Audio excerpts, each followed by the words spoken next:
సిద్ధంగా లేరు.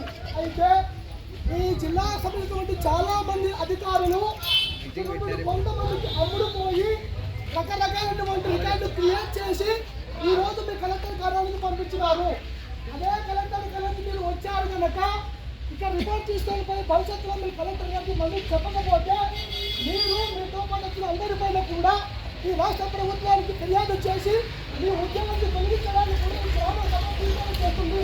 మరి ఈ సందర్భంగా ఈ ప్రజలకు ఏడి గారు ఏం హామీస్తారో మరి అందరికీ ప్రత్యక్షంగా మాట్లాడుతున్న మైండ్ చెప్పాలి మైండ్ పడుతుంది.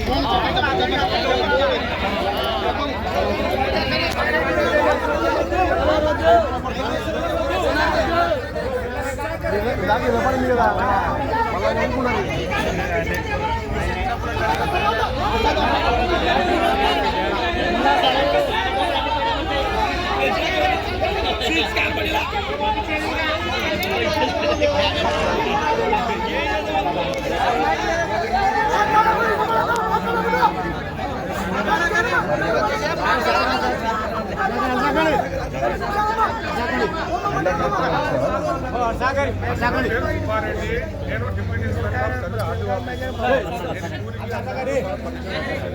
అది ఒకటి. నెక్స్ట్ వచ్చేసి నేను ఆర్టీఓ ఆఫీస్లో డిఐ ఉన్నాను. ఆర్టీఓ గారు ఉత్తర్వుల మేరకు ఇక్కడ సోలార్ గ్రీన్ గో వాళ్ళ ల్యాండ్స్ ఏమేమి గవర్నమెంట్ ల్యాండ్స్ ఉన్నాయి, ఏమేమి పట్టా ల్యాండ్స్ ఉన్నాయి, వాళ్ళ రైతులను ఏముంది కనుక్కోవాలని మాకు ఒక మౌఖిక ఆదేశాలు ఇచ్చారు. ఇచ్చే దాని మీద ఈరోజు ఇక్కడ రైతులు బట్ వాళ్ళ అభిప్రాయాలు ఏమున్నాయో తెలుసుకోవడానికి ఈరోజు నేను రావడం జరిగింది. మీ యొక్క గ్రామస్తులు అందరూ ఇది వద్దని చెప్పేసి ఈ ఊళ్ళో మాకు వద్దని చెప్పేసి రిప్రజెంటేషన్ ఇచ్చారు.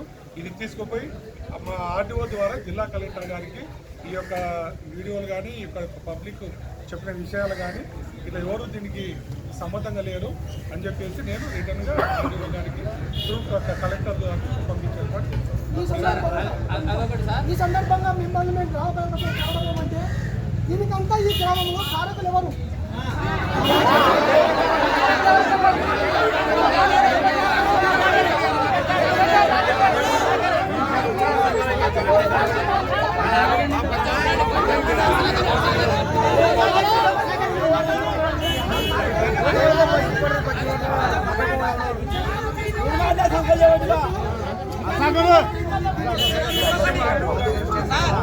ఇంకొకటి కూడా మీకు ఎవరైతే మీకు సర్వేకి పంపించినారో మీ కాడ ఎన్ని పేపర్ ఏదన్నా ఉందా, ఓవరాల్ గా మీరు ఊరు మీదకి ఎట్లా వస్తారు?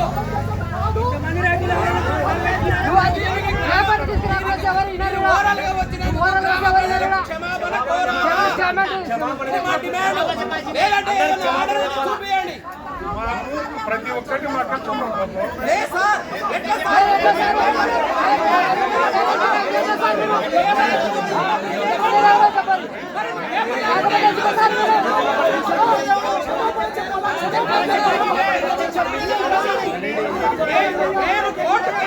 ఈ రోజు వరకు కోర్టు కమిటీ కావడం లేదు.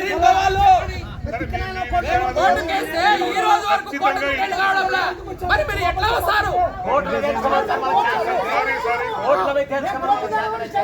కోర్టులో మొత్తం చేసి క్లియర్ చేసుకొని ఊరిని ఒప్పించుకొని రమ్మనండి.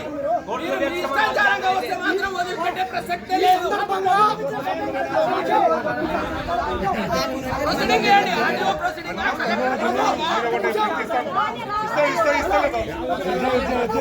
సమస్య పెట్టుకొని బుద్ధిగా ఎట్లా వస్తారు సార్ మీరు?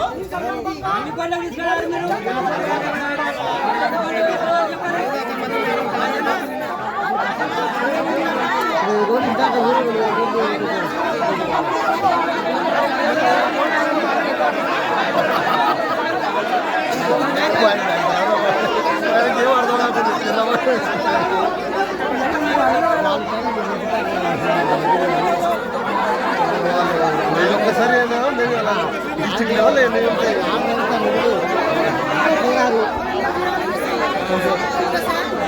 ఆయన శివాపడం అది కూడా చదువుతాడు.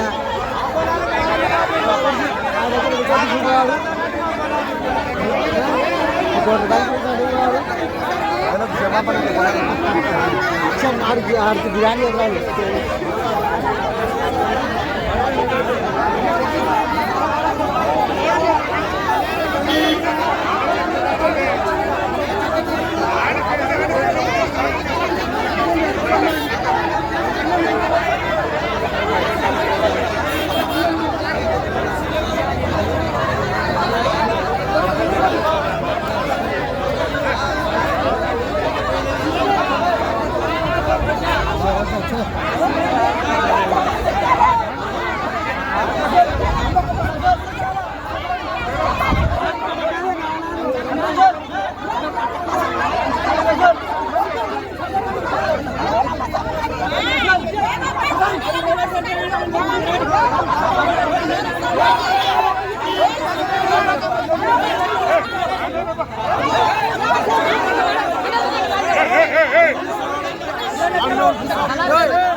డిపార్ట్మెంట్